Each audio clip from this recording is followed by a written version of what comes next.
Hello students, good afternoon to all. Hope you are fine. Students, मैं 500 question की series लेके आई हूँ। पहले तो मैं जितने भी अब एमसीक्यूज़ अपलोड करूँगी उनको थोड़ा एक्सप्लेनेशन के साथ आपको आपके कंसेप्ट, बेसिक कंसेप्ट भी क्लियर करने की कोशिश करूँगी। प्लस आपको जितना भी आपको फार्मास्यूटिक्स के रिगार्डिंग या फार्मेसी के कोई भी जितने भी हमारे एमसीक्यू सीरीज़ चलेगी जिसमें कि हर सब्जेक्ट को कवर किया जाएगा।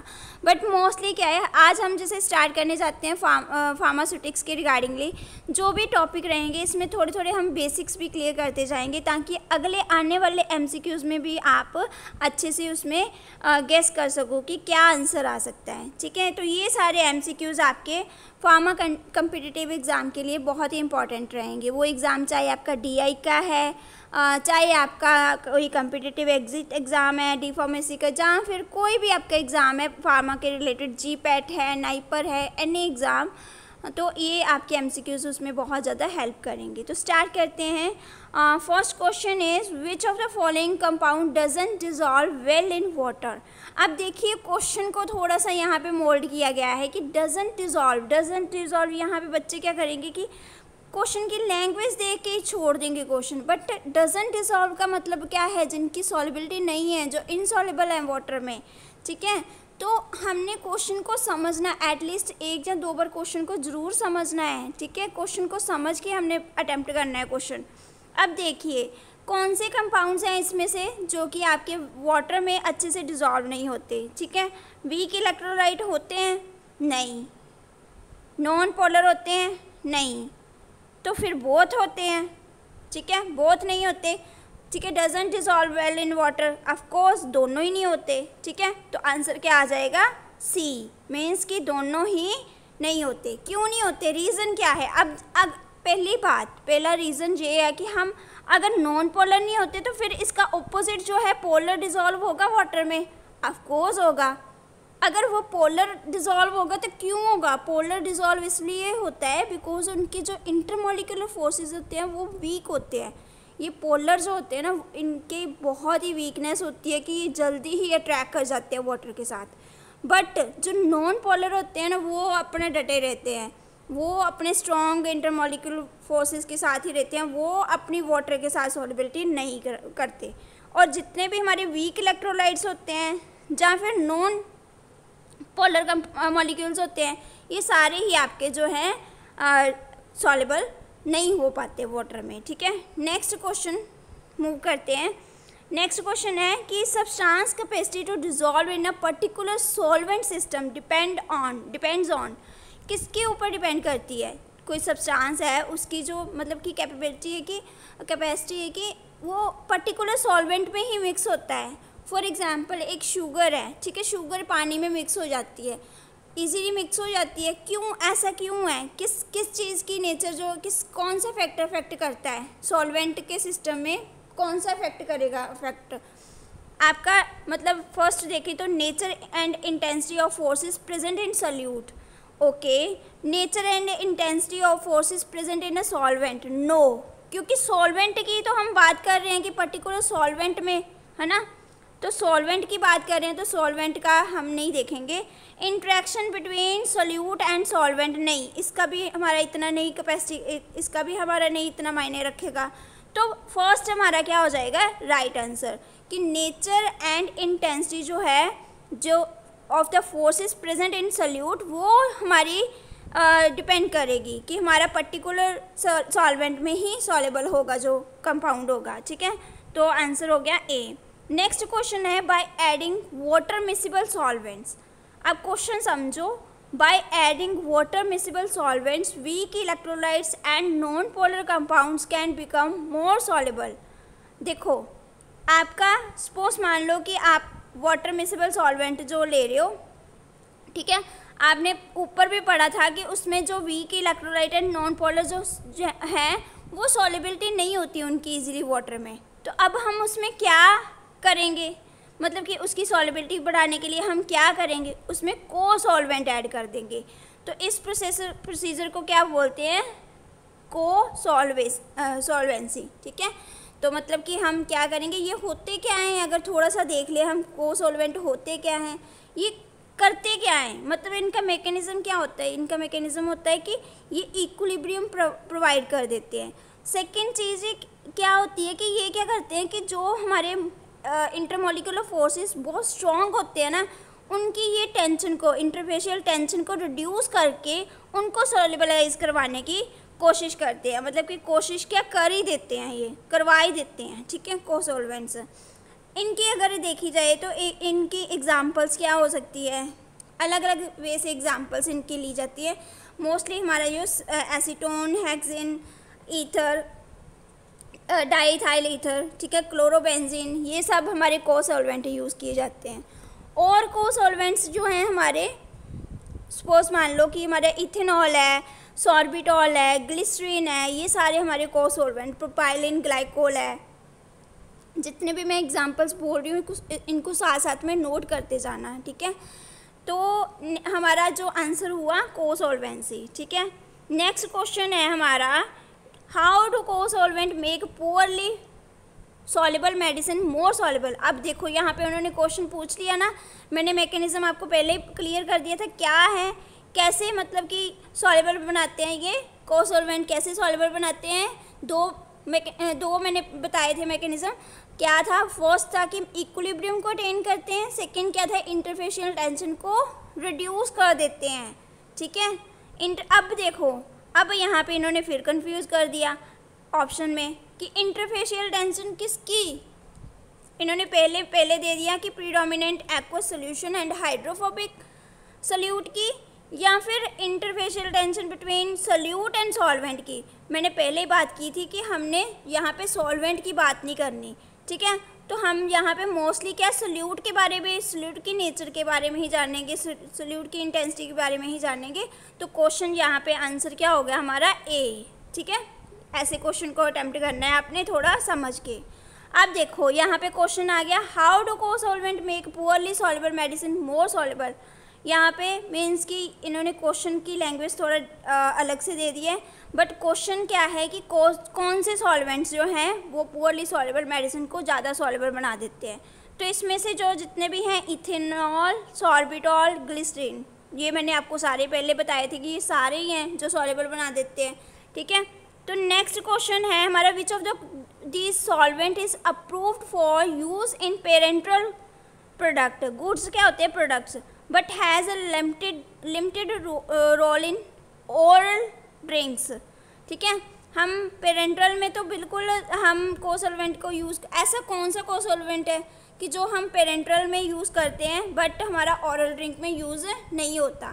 तो ऐसा सॉल्वेंट कौन सा है हमारा, इसमें से कौन सा है, इसमें से ग्लिसरॉल नहीं, इसमें ग्लिसरॉल फॉर्मल नहीं, C dimethylacetamide, yes of course dimethylacetamide जो हमारा है जो यूज़ किया जाता है, ठीक है, बट ओरल में यूज़ नहीं होता, ठीक है। और कौन कौन से हैं, अच्छा ये देखो आप कि जो पेरेंटल में है हमारा इथेनॉल बहुत यूज़ किया जाता है, इथेनॉल अप टू 30% हम बहुत बार यूज़ करते हैं, ठीक है, पेरेंटल फॉर्मुलेशंस में। और टॉपिकल में भी हमारा इथेनॉल यूज़ होता है, बट टॉपिकल में हमारा 50 to 70% यूज़ किया जाता है एज ए कोसोल्वेंट। और हमारा कौन सा यूज़ होता है इथेनॉल के अलावा, हमारा प्रोपाइलिन ग्लाइकोल यूज़ किया जाता है, ठीक है, टॉपिकल में यूज़ किया जाता है, हर एक में अलग अलग। तो फिर ऐसा कौन सा कोसोल्वेंट है जो हर एक में यूज़ किया जाता है, ये आपने मुझे बताना है, ठीक है। आपने मुझे ये बताना है कौन सा सॉल्वेंट है जो हर एक में यूज़ किया जाता है, एग्जाम्पल बतानी है, ठीक है। नेक्स्ट क्वेश्चन, हमारा क्वेश्चन है, which reason prevent the use of dimethylacetamide as a cosolvent in oral liquids. अब देखो इन्होंने क्वेश्चन पूछ लिया कि हम उसको लिक्विड में यूज़ करते हैं बट ओरल फॉर्मुलेशन में क्यों नहीं करते, क्यों, क्या रीज़न है कि ऑफकोर्स उसका ड्यू टू उसका ऑर्डर ऑब्जेक्टेबल है कि हमारा ऑब्जेक्शनेबल है कि हमारा टेस्ट उसका, तो ऑफकोर्स ये दोनों चीज़ें ही जो हैं ऑब्जेक्शनेबल है, ठीक है। तो दोनों ही सही नहीं है, ऑर्डर भी उसका जो है वो नहीं सही रहता और टेस्ट भी, इसलिए हम उसको ओरल यूज़ नहीं करते और उसको किस में यूज़ करते हैं, पेरेंटल में यूज़ करते हैं, ठीक है, पेरेंटल में यूज़ किया जाता है इसका, क्लियर है। नेक्स्ट क्वेश्चन इसका सी है ना, बोथ हो गए, ठीक है, ओके। नेक्स्ट क्वेश्चन है, कौन सी category of preservative does thiomersal fall under. अच्छा, थायोमर्सल जो प्रिजर्वेटिव है वो कौन सी किसकी एग्जाम्पल है, बताओ। क्वेश्चन नंबर 8 का आंसर बताओ मुझे पहले। सी क्वेश्चन, इसका मर्क्यूरियल जो है वो आपका एग्जाम्पल इसके अंडर आ जाएगी, ठीक है। मर्क्यूरियल जो है थायोमर्सल के अंडर आ जाएगा, ठीक है। नेक्स्ट क्वेश्चन, ये आपने प्रिजर्वेटिव सारे एग्जाम्पल्स करनी है, एसिडिक कौन से होते हैं, न्यूट्रल कौन से होते हैं, मर्क्यूरियल कौन से होते हैं, ठीक है। अच्छा, एक मैं यहाँ पे आपको बताऊँ एक कि ऐसा कौन सा प्रिजर्वेटिव है जो टॉपिकल में, ऑरल में, पेरेंट्रल में, नेजल में, हर चीज़ में यूज़ हो रहा है, कौन सा है। बेंजोइक एसिड आपने देखा होगा ना, टॉपिकल में भी यूज़ किया जाता है उसको, ऑरल में भी यूज़ किया जाता है, पेरेंट्रल में भी यूज़ किया जाता है, नेजल में भी यूज़ किया जाता है। तो आपने वो क्वेश्चन ऐसे आपने कंसेप्ट्स को साथ साथ में माइंड में रखना है, ठीक है। आपको कुछ कहीं भी बेंजोइक एसिड का पूछा जाए कोई क्वेश्चन तो उसमें आपको सब में प्रिजर्वेटिव एज ए यूज़ किया जाता है इसको। नेक्स्ट क्वेश्चन है कि कौन सा which of the following are often employed and top notch preservative, ठीक है। मतलब अक्सर किसको यूज़ किया जाता है जो कि टॉप नॉच प्रिजर्वेटिव यूज़ किए जाते हैं एज अ, तो हमारा कौन सा आ जाता है इसमें। क्वेश्चन नंबर 9 का आंसर बताओ मुझे, साथ साथ में आपने आंसर भी लिखते जाना है, ठीक है। फर्स्ट क्या है, मर्क्यूरियल। मर्क्यूरियल आता है, देखते हैं। क्वाटनरी अमोनियम कंपाउंड आता है, हाँ ये तो बहुत जगह पे आपने पढ़ा भी होगा। तो फिर एसिडिक आता है, नहीं एसिडिक नहीं आता। तो दोनों हमारे सी क्या हो जाएगा, इसका आंसर हो जाएगा बोथ, ठीक है, बोथ इसका आंसर हो जाएगा सी, ठीक है। नेक्स्ट हमारा क्वेश्चन है, हाँ सी। नेक्स्ट हमारा क्वेश्चन है, क्लासिफिकेशन जो है बेंजल कॉलियम क्लोराइड की वो किसके अंडर आती है। देखो क्वेश्चन मैंने बोला था ना आपको, एसिडिक, न्यूट्रल, मर्क्यूरी, ये सारे बहुत ही इंपॉर्टेंट है, तो इनको आपने बहुत अच्छे से करना है, ठीक है। अब यहाँ पे देखो तो बेंजल कॉलियम किसके अंडर आता है, क्वाटनरी अमोनियम कंपाउंड के अंडर आता है, ठीक है। मर्क्यूरियल में कौन सा आता था, पीछे ही हमने पढ़ा है, उसका आंसर मुझे साथ साथ में आपने देना है, ठीक है, कमेंट में। नेक्स्ट क्वेश्चन है कि आपका जो फिनॉल है एज ए प्रिजर्वेटिव यूज़ किया जाता है, कितनी अमाउंट यूज़ की जाती है उसकी, कितनी कंसनट्रेशन, उसका 0.2 से लेके 0.5% जो है उसका यूज़ किया जाता है, ठीक है। नेक्स्ट क्वेश्चन इसमें है आपका, नेक्स्ट क्वेश्चन हमारा है कि जो शुगर्स हैं इसमें से कौन सी शुगर है जो बिटर फ्लेवर आता है उसका। अच्छा, पहले शुगर तो हमेशा स्वीट ही होती है, मोस्टली आपने देखा होगा शुगर तो स्वीट ही होती है, बट क्या होता है कि जब हम उसको लेते हैं ना बाद में थोड़ा सा उसका टेस्ट जो है बिटर आता है, वो है हमारी स्क्रीन। एंड एक और है हमारा सल्फोनेम के करके जो आता है केमिकल, वो भी इसमें बिटर टेस्ट फ्लेवर देता है, ठीक है। तो स्क्रीन जो हमारी है ये भी हमारी बिटर फ्लेवर देती है आफ्टर, थोड़ा सा उसके बाद, खाने के बाद। पहले तो आपको बहुत मीठी लगेगी, ये सबसे बहुत ज़्यादा मीठी होती है, तो बाद में ये आपको अपना थोड़ा सा वो बोलते हैं ना, वो उसके जैसे आंवला के जैसे बाद में इसका कड़वा टेस्ट आता है, लाइक ऐसे है, ठीक है। Next, a synthetic sweetener is which of the following, कौन सा सिंथेटिक स्वीटनर है बताओ मुझे। 13 का क्या आंसर आएगा। ग्लूकोज है, ये तो सिंथेटिक नहीं है। सुक्रोज है, नहीं है। सॉर्बिटॉल, नहीं ये तो नहीं है। अस्पार्टम, हाँ यही आपका सिंथेटिक स्वीटनर है, ठीक है। नेक्स्ट क्वेश्चन है, which of the following substance is use to make liquid viscous. अच्छा, विस्कस लिक्विड का क्या मतलब है, ये बड़ी जगह पे टर्म यूज़ होती है, लिक्विड विस्कस। विस्कस लिक्विड का क्या मतलब होता है, ऐसा लिक्विड जो कि बहुत ही विस्कस हो उसको बोल देते हैं। सही बात है, इसका कोई भी मतलब कि इतना बड़ा भी कंसेप्ट जो है वो इजी वे से है कि सच में ये है कि जैसे हनी है उसकी विस्कोसिटी बहुत ज़्यादा होती है ना, पानी से कंपेयर करें तो उसकी विस्कोसिटी ज़्यादा है, तो वो रेजिस्टेंस को रेजिस्ट करता है फ्लो को, है ना। तो वो क्या है कि वो एक विस्कस लिक्विड है। तो ऐसे ही हमने मतलब कि ऐसे माइंड में रखना है। तो इसमें से जितना भी है, पीवीपी है, मिथाइल सेलुलोज है, सोडियम कार्बोक्सी मिथाइल सेलुलोज है, ये सारे ही हमारे लिक्विड विस्कस हैं, ठीक है। नेक्स्ट क्वेश्चन है which of following substance is utilize as flavouring substance. कौन सा होता है? मेंथोल होता है, क्लोरोफॉर्म होते हैं, जहाँ दोनों ही होते हैं। तो ये दोनों ही होते हैं जो फ्लेवर के लिए यूज़ किए जाते हैं, मेंथोल एंड क्लोरोफॉर्म दोनों ही होते हैं। नेक्स्ट हमारा जो क्वेश्चन है मोस्ट कॉमन फ्लेवरिंग इंग्रेडिएंट जो यूज़ किया जाता है फूड इंडस्ट्री में। अच्छा, फूड इंडस्ट्री में सबसे ज़्यादा कौन सा यूज़ होने वाला है? वो है हमारा मोनोसोडियम ग्लूटामेट, ठीक है। सी आंसर आ जाएगा इसका। नेक्स्ट क्वेश्चन है which of the following flavour doesn't contribute to sour flavour. ठीक है, मतलब सोर फ्लेवर किसका? सिट्रस फ्लेवर का होता है, लिक्विडाइज का होता है, रास्पबेरी का होता है, मिंट स्पाइस का होता है कि नहीं होता है? सोर टेस्ट में कंट्रीब्यूट करता है कि नहीं? बताओ आप। बहुत ही इजी आंसर है ये। कौन सा नहीं करता इसमें से? मिंट स्पाइस जो है, ठीक है, doesn't contribute to sour flavour, ठीक है। आंसर आ जाएगा हमारा डी। नेक्स्ट क्वेश्चन है कौन से वेरिएबल अफेक्ट करते हैं कि मेडिसिन जो है हम मेडिसिनल लिक्विड इज फिल्ड कि एज अ उसको लिक्विड मेडिसिनल लिक्विड हम लिक्विड सब्सटेंस में फिल करेंगे। कौन सी क्या करैक्टर जो है, क्या फैक्टर जो है अफेक्ट करता है? तो इसमें आपको जैसे बताए हैं विस्कोसिटी ऑफकोर्स अफेक्ट करती है, surface tension of course, next compatibility material की, हाँ बिल्कुल, फिलिंग मशीन में कंपैटिबिलिटी को किया जाता है। तो आंसर क्या आ जाएगा? All of the above.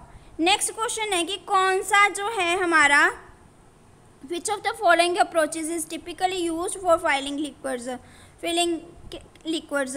कौन सा मतलब कौन से अप्रोचेज हैं? तो कौन से मतलब इनका कहने का क्वेश्चन का मतलब है कि कौन से अप्रोचेज जो हम यूज़ करते हैं, कौन सी इवैल्यूएशन पैरामीटर्स या कौन से हम ये हमें पता होना चाहिए। इवैल्यूएशन पैरामीटर्स हमें पता होने चाहिए कौन कौन से होते हैं।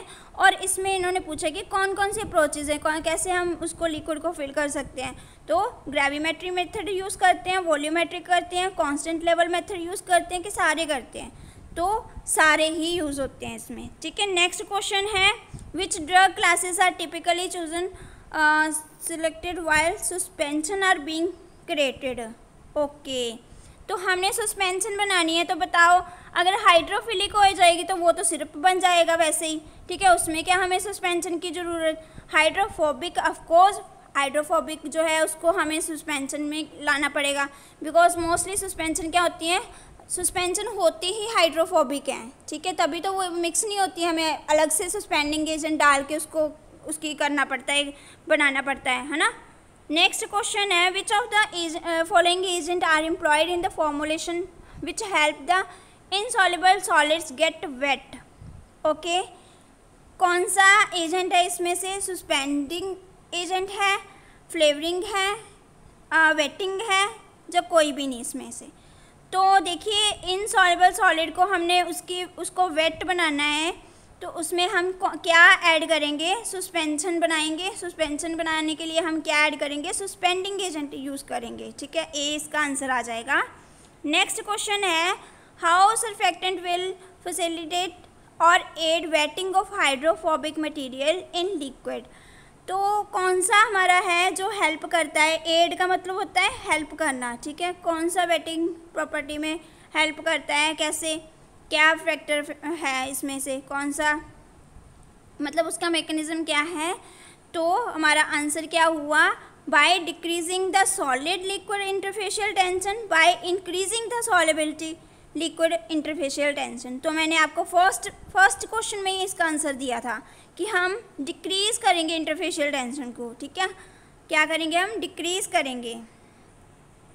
अब देखो क्वेश्चन पूछा है you can assess the stability of suspension. आप स्टेबिलिटी जो है सस्पेंशन की उसको इवेलुएट कैसे कर सकते हो? क्वेश्चन देखो उन्होंने असेस पूछ दिया तो बच्चे यहीं पे घबरा जाएंगे, यार ये क्वेश्चन तो हमने पढ़ा ही नहीं था, आउट ऑफ सिलेबस था। बट इवेलुएशन मेथड को असेस करना मीन्स इवेलुएट करना।